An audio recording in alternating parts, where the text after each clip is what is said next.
Open your Bible to Numbers, chapter 1, and read the list out loud. Reuben, Simeon, Judah, Issachar, Zebulun, Ephraim, Manasseh, Benjamin, Dan, Asher, Gad, Naphtali. 12 names, exactly 12. Everything is fine, except Levi is not on that list. Levi, the priestly tribe, one of the actual sons of Jacob, is simply not there, and Joseph is not there either. In his place are two of his sons, counted separately, as if they were brothers instead of a father and his boys. So the list gets to 12. But it gets there by removing one name and splitting another one in half.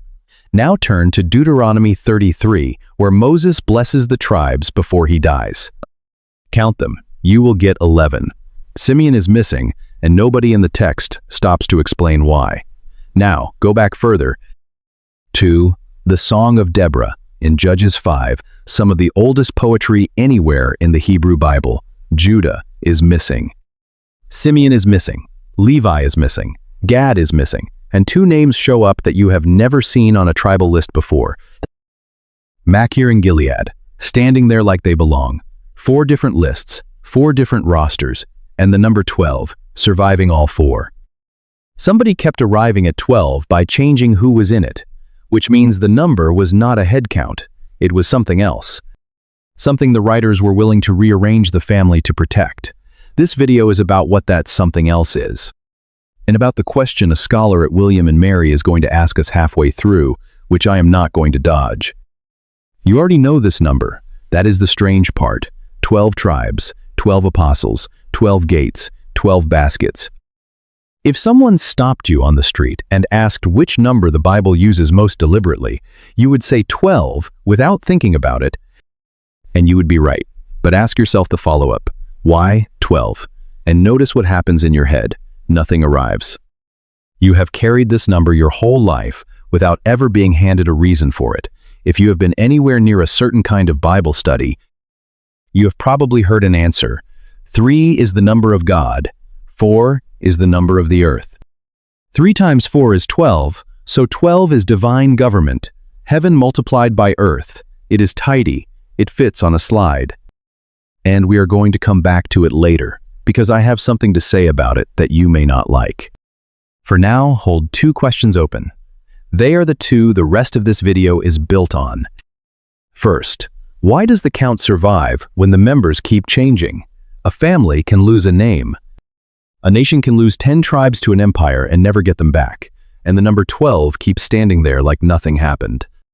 Second, there is one moment in the Gospels where Jesus points directly at these numbers, asks his disciples to say them out loud, and then refuses to explain what they mean. He asks the question. He does not answer it. We will get to that room. It is about 20 minutes from here. Start with the census, because the census is where the problem is easiest to see. Numbers chapter 1. God tells Moses to count the fighting men of Israel, tribe by tribe, and to take one leader from each tribe to help him do it. So we get names. Elazar of Reuben, Shelumiel of Simeon, Nahshon of Judah, down the line, and Levi is deliberately excluded. The text says so plainly. A few verses later, the Levites are not to be counted with the rest because their job is the tabernacle. They carry it, they guard it, they camp around it. They are set apart, so they come off the roster, which should leave 11. It does not leave 11, because Joseph, who was one son of Jacob, appears on this list as 2 Ephraim and Manasseh, his sons, each holding a place of their own, one name subtracted, one name split in 2, total 12. Now sit with the direction of that repair for a second, because it is the whole video in miniature. Nobody said, well, we are down to 11 now. That is just how it is. They did not write 11 and move on. Something in the structure of this thing required 12, and when the arithmetic broke, they fixed the arithmetic rather than the number. That is a choice. Somebody made it on purpose, and you cannot explain a choice like that by saying 12 is how many sons Jacob happened to have. Because on this list, that is exactly what 12 is not. If this happened once, you would call it a quirk and go home. It does not happen once. Numbers 26 is the second census, taken a generation later, and it runs the same fix, Levi out. Joseph split, but it reverses the order, putting Manasseh ahead of Ephraim this time. Deuteronomy 33, as I said, has 11. Simeon is gone, and it is worth knowing that Simeon's territory was eventually swallowed by Judah's, so there is a plausible historical reason. But the text does not give you that reason. It just blesses 11 tribes and calls them Israel. Judges 5, the Song of Deborah, is missing 4 Judah, Simeon, Levi, Gad, and adds Machir and Gilead as if they were tribes in their own right. This is the oldest material of the bunch, which means the earliest version of the list is also the least, like the standard one. Ezekiel 48 gives you a vision of the land redistributed in perfect blocks.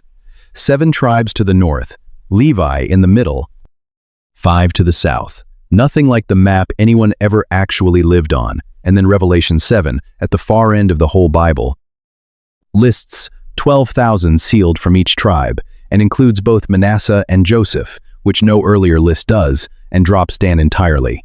6 lists. 6 rosters. 1 number. And I want to be careful here because there is a lazy version of this observation that I am not making. I am not telling you the Bible contradicts itself and you should feel bad about it. Ancient writers were not filling in a spreadsheet.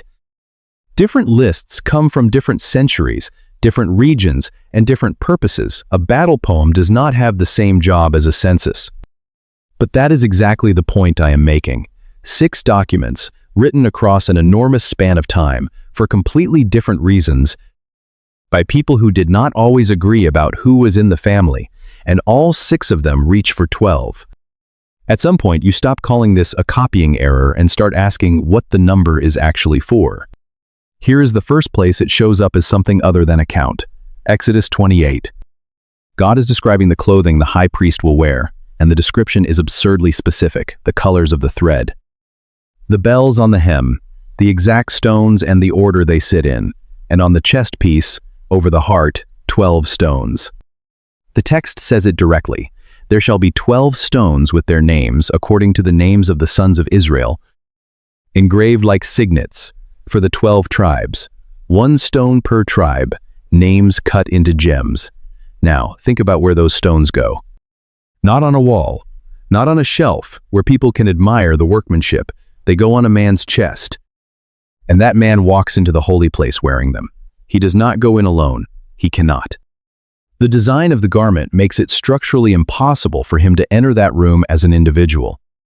He carries the whole nation in on his body, and every one of those names is over his heart while he is in there. That is what 12 is doing in this passage. It is not measuring anything. It is a way of making sure nobody gets left outside. And notice, the stones do not check whether the tribes are behaving. There is no clause about which ones have earned their place this year. No provision for removing a stone if a tribe embarrasses everybody. 12 stones, always 12, regardless. Which means the garment is making a statement the nation could not always have made about itself out loud. On any given day, some of those tribes were in open rebellion, or worshiping something else, or refusing to show up for the fight. The chest piece does not care. It goes in with all 12 names on it. The number is functioning as a promise about who counts, which is a very different job from counting. Leviticus 24, and the number moves again. Take the finest flour, God says, and bake 12 loaves.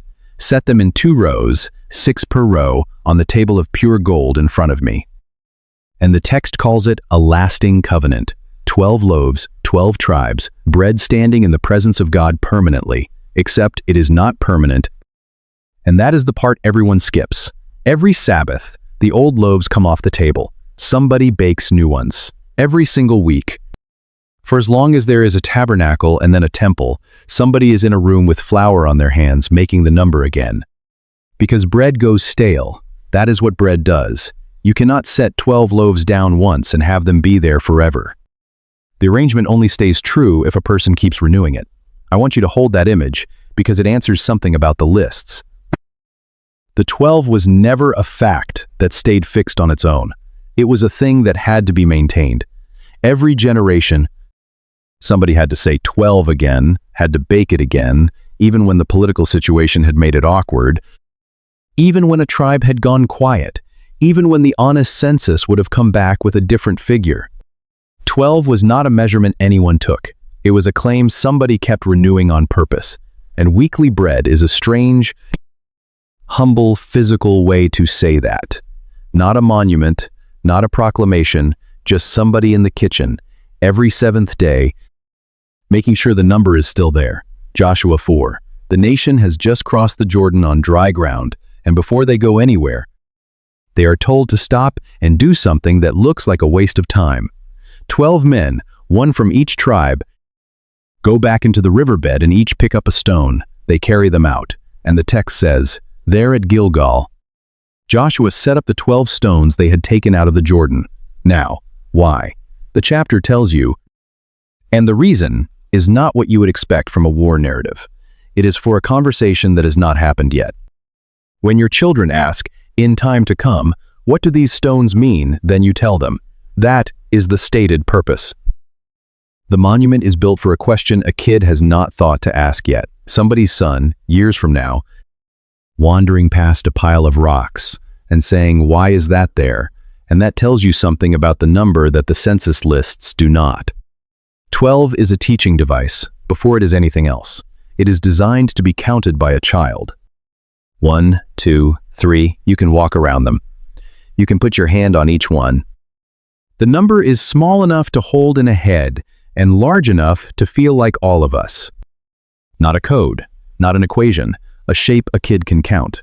And think about what those stones physically are. They came out of the riverbed, the place the water had been, the place that should have been impossible to walk on. Every one of them was underwater a few hours earlier, so the memorial is not made of quarried stone brought in for the occasion. It is made of the crossing itself, carried out by hand, one man per tribe, so that nobody's people are missing from the pile. That last detail is the one I keep returning to. It would have been faster for one strong man to carry 12 stones. It would have been easier. The text specifies 12 men, one from each tribe, because the labor is part of the message. And every stone stands for somebody who is not standing there.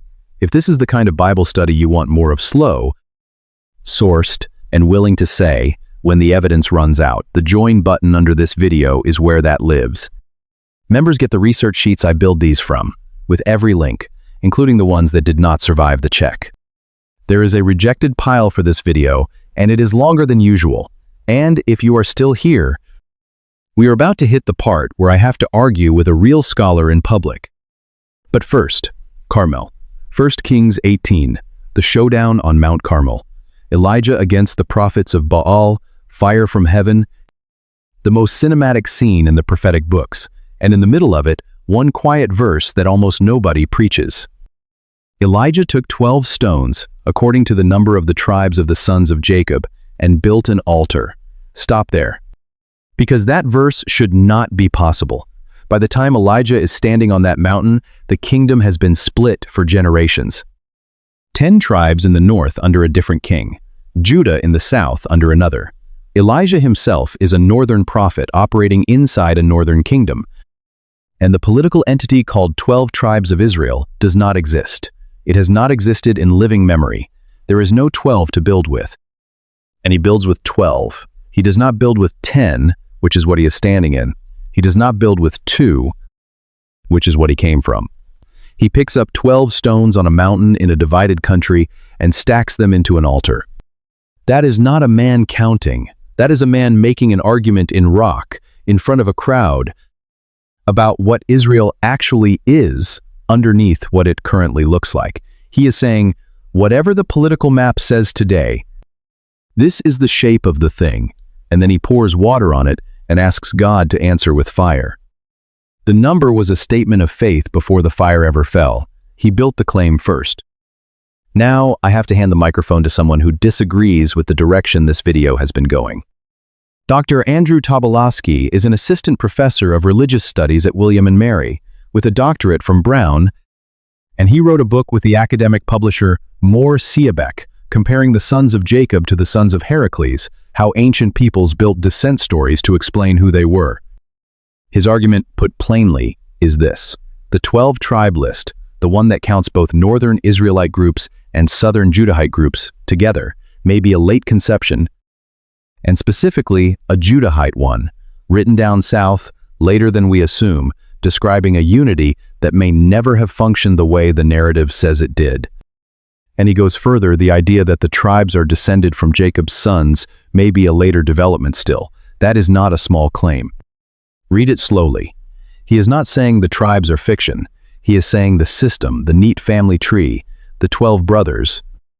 The tidy arithmetic may have been assembled after the fact by people in Jerusalem to explain a mixed and messy history. And his evidence is not speculation. It is Judges 5. The oldest list is the least standard one. If the 12-tribe scheme were the ancient bedrock, you would expect the earliest poetry to reflect it most clearly. It reflects at least. I am not going to pretend that is easy to answer. It is the strongest version of the objection, and I would rather you hear it from me than find it later and wonder why I left it out. So let me say 3 things I cannot prove in a row, and then tell you what is left. 1. I cannot tell you when the 12-tribe list was fixed. Tobolowsky may be right. He has spent his career on this and I have not. 2. I cannot tell you why the number is 12 in the first place, and I looked. You will find explanations everywhere that Israel inherited it from Babylonian counting systems, that it comes from lunar months, that it comes from the divisions of the sky. Every one of those is repeated confidently by people who did not check. I could not find a source that ties any of them to biblical usage in a way I would be willing to put in your ears. So I am not going to. 3. And this one I want to be blunt about. 3 times 4 equals 12. Therefore, 12 means divine government. That is not something the Bible does. No biblical writer performs that multiplication. No text explains the number that way. It is a devotional construction from much later, and it is fine as a devotional construction, but it is not evidence, and I will not sell it to you as evidence. Here is what survives all 3 of those admissions. Whenever the list was fixed, and for whatever reason 12 was chosen, the thing the text actually does with the number is visible on the page, and nobody disputes it. The membership keeps changing. The number never does. Levi comes out and Joseph splits. Simeon vanishes. Dan gets dropped. 10 tribes are carried off by Assyria and do not come back, and Elijah still picks up 12 stones. You do not need to date the document to see that pattern. You only need to be able to count. Which brings us to a boat, and to the only time Jesus points straight at these numbers. Mark 8. The disciples have forgotten to bring bread. They are anxious about it, actually arguing about it, and Jesus interrupts with what sounds like a quiz. When I broke the 5 loaves for the 5,000, how many basketfuls did you pick up? 12, they say. And when I broke the 7 loaves for the 4,000, how many basketfuls? 7. Then, do you still not understand? And that is where the passage ends. He does not explain. He asks them to say the numbers out loud, tells them the numbers were the point, and leaves the room without unpacking it. That is genuinely unusual. Jesus explains parables. He pulls the disciples aside constantly and spells things out. Here he does not. And the text lets the silence stand for 2,000 years. Now, there are readings. 12 for the tribes, at a Jewish feeding. 7, a number associated with the nations, at a feeding in Gentile territory. Both meals, and nobody goes hungry at either one. It is a good reading, and I think it is probably right. But look at what he is actually doing with the number. He is treating it as something they should have caught on their own, not decoded caught, the way you catch a friend's tone of voice. He expected the 12 to mean something to them before anyone explained it, because they had been raised inside a story where it already did. The number was their native language. He was surprised they had stopped hearing it. 2 more places this number turns up. One is a coincidence I refuse to overclaim. The other is a city. Mark 5 is 1 chapter, and it holds 2 stories folded inside each other. A synagogue leader named Jairus comes and begs Jesus to save his dying daughter. They set off. On the road, A woman reaches through the crowd and touches his cloak. A woman who, Mark tells us, has been bleeding for 12 years. Everything stops for her. And while it is stopped, word comes that the girl has died. Then, at the end, when Jesus raises the girl, Mark drops one detail almost as an afterthought. She was 12 years old, 12 years of bleeding, 12 years of living. The woman has been dying for exactly as long as the girl has been alive, and Mark does not say a word about it. He reports both numbers and moves on. I'm not going to tell you what Mark meant by that, because Mark does not tell us, and I am not in the habit of finishing other people's sentences. It might be coincidence.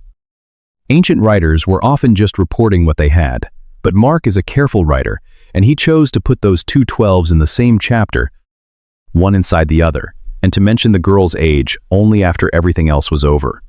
And then there is John 11, where Jesus says something that should keep all of this honest. Are there not 12 hours in the day? That is it. That is the whole use. 12 is ordinary daylight, the amount of working time you get before it goes dark. The same number that structures the priesthood is also just how long you have. Luke 22, the last meal. Jesus turns to the men at the table and says that they will eat and drink at his table in his kingdom and sit on thrones, judging the 12 tribes of Israel. Now count the room. Judas is at that table when this is said. Peter is at that table. And inside a few hours, he will deny knowing Jesus 3 times in a courtyard.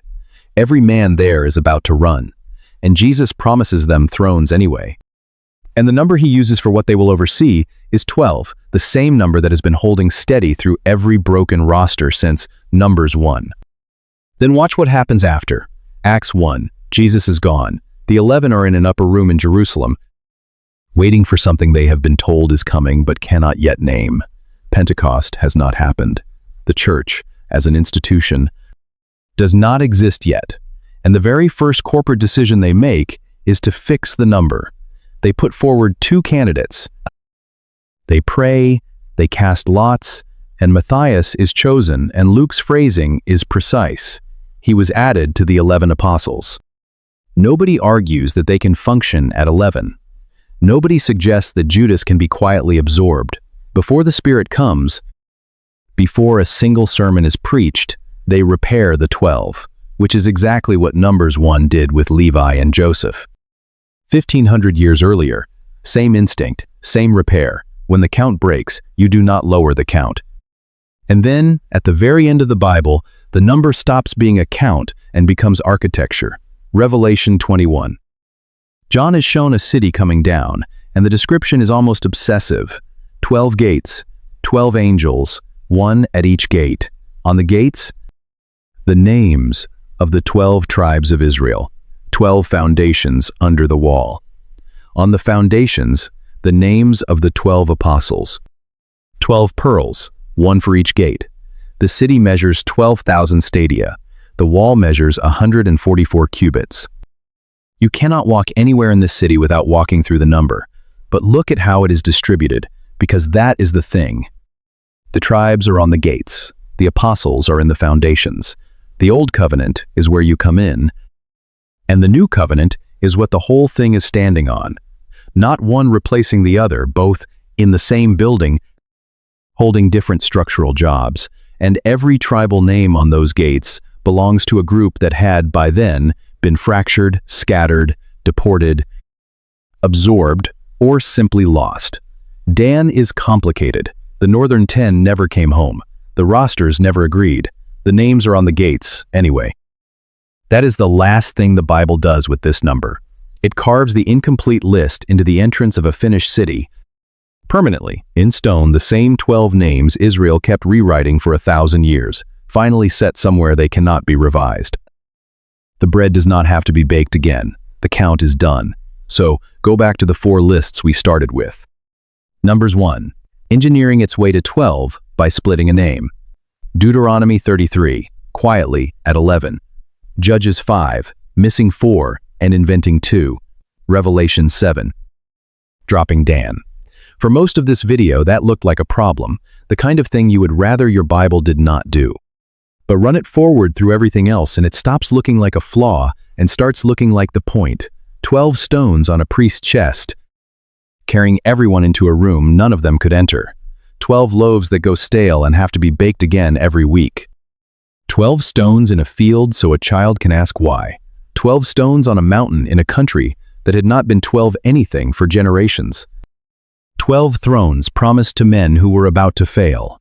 12 repaired in an upper room before the church had done a single thing. 12 names on the gates of a city, engraved, permanent, in a wall that does not need maintaining. The membership never held still. The number never moved, and that is not a mathematical property. That is somebody, over and over, in wildly different centuries, refusing to write down a smaller figure than the one they had been promised. The count was never a record of who showed up. It was a claim about who is still expected, which is where I want to leave this. Because I do not think this is only about tribes. There is probably a list in your life that does not add up anymore. A table that used to have a certain number of people at it, a family that was one shape and is now another. A group of friends that was whole in a particular year and has not been since. Somebody is gone, or somebody stopped answering. Or the whole thing quietly reorganized itself while you were busy and you never sat down and formally acknowledged that the count had changed. And you have probably done what most of us do, which is adjust the number down, set fewer places, stop expecting. That is reasonable. It hurts less. But the thing this number does across the whole Bible is refuse that adjustment. Levi is off the census and the list still says 12. 10 tribes are gone and Elijah still picks up 12 stones. Judas leaves the table and the 11 do not settle for 11. Not denial. Nobody in these texts pretends the loss did not happen. They name it every time, in detail. They just keep building at full size anyway. I do not know what your 12 is, but I would ask you to be very slow about lowering it. And very careful about who you have quietly written off the roster to make the arithmetic comfortable. Some counts are not measurements. Some counts are promises you are supposed to keep making. So the lists genuinely do not agree, and I showed you all 6. A serious scholar argues the whole system was assembled late, and I let him say it. I cannot tell you why the number is 12, and I will not invent a reason. What is left is the pattern anyone can check by counting. The roster changes constantly. The number never does. From a priest's chest, to a riverbed, to a divided mountain, to an upper room, to the gates of a city. 12 was never how many were there. It was how many were meant to be. Count yours honestly, then set the extra places anyway.